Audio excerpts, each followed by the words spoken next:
Alors, j'ai été diagnostiqué acromégale il y a 3 ans, en 2013, donc à l'âge de 48 ans. Il n'y a pas quelque chose de spécifique qui m'a envoyé chez mon médecin. Disons que j'avais des maux divers et variés depuis quelques années déjà. Et la fois où j'ai été diagnostiqué, j'allais voir un rhumatologue parce que j'avais de fortes douleurs dans les épaules.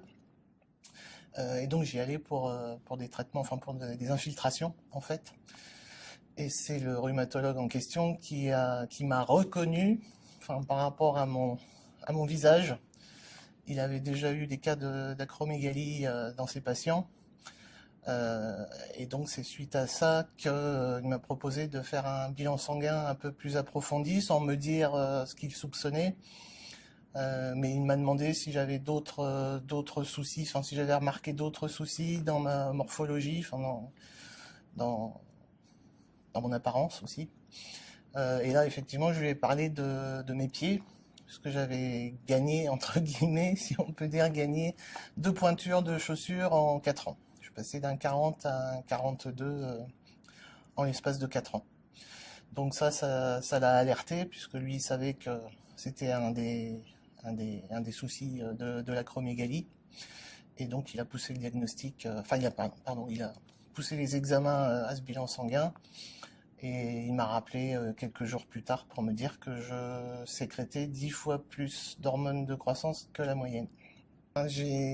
Ça m'a soulagé d'un côté parce que je me suis dit enfin on a mis le doigt dessus et j'ose espérer, je ne le savais pas encore, mais j'espère qu'il va y avoir des traitements et qu'on va pouvoir freiner la chose.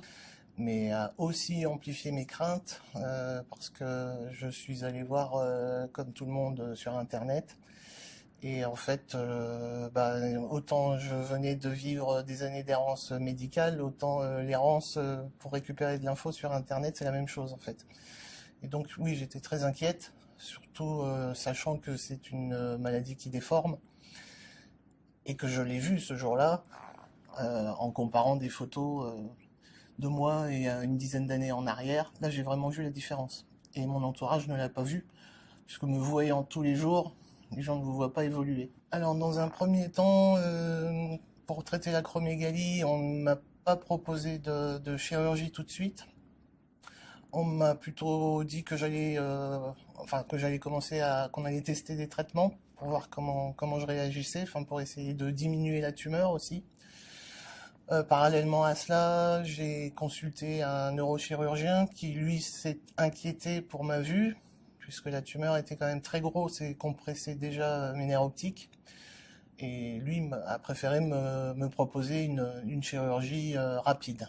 Donc 15 jours, 3 semaines après, j'ai été opéré donc par voie endonasale pour déjà dégager l'hypophyse de la tumeur qui l'entourait. Le plus positif, ça a été l'arrêt net de ronflement la nuit. Enfin, je pense que je faisais de l'apnée du sommeil, ça c'est sûr et certain même. Mais le fait d'avoir eu cette opération, en fait, le fait d'avoir dégagé complètement les voies nasales, enfin, ça fait que suite à cela, je ne ronflais plus du tout. Donc ça veut dire aussi que je dormais beaucoup mieux, parce que les dernières années, je ne dormais plus du tout. En fait, mes ronflements étaient tellement forts que je me réveillais moi-même la nuit sans arrêt, sans arrêt, sans arrêt.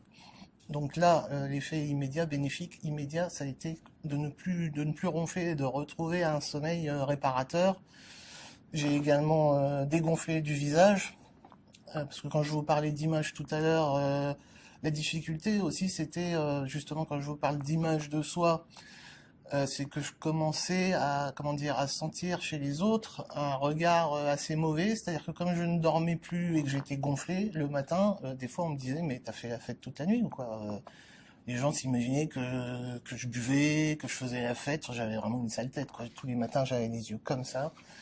Donc ça, derrière la première chirurgie, ça a été quand même, j'ai bien dégonflé et je dormais beaucoup mieux. Donc ça a été les effets bénéfiques immédiats. Donc mes conseils pour gérer son acromégalie au quotidien, moi mon premier remède c'est l'agnac en fait. Enfin, j'essaie de garder, enfin, je suis d'un naturel déjà très optimiste d'une manière générale. Et bon, même si effectivement le diagnostic démonte un peu le moral, forcément, euh, je pense que dans la vie de tous les jours, enfin, il faut se fixer toujours des buts. Bon, j'aime beaucoup voyager, donc je termine un voyage et j'en programme un autre. Enfin bon, ça c'est une astuce. Enfin, quand on peut voyager, tant mieux. Après, c'est aussi la volonté de travailler, de continuer à travailler autant que possible. Bon, je sais que pour certains malades, c'est plus difficile, mais enfin bon, moi j'ai la possibilité de continuer, de travailler à 100% tous les jours. Et le lien social est extrêmement important pour ne pas sombrer, quoi. Parce que si on reste chez soi, qu'on se renferme sur soi, ça devient extrêmement compliqué à gérer. Enfin, je l'ai vécu, moi, pendant mes arrêts maladie suite aux deux interventions chirurgicales. J'ai été arrêté 2 mois pour chaque opération et j'ai trouvé ça déjà très très long.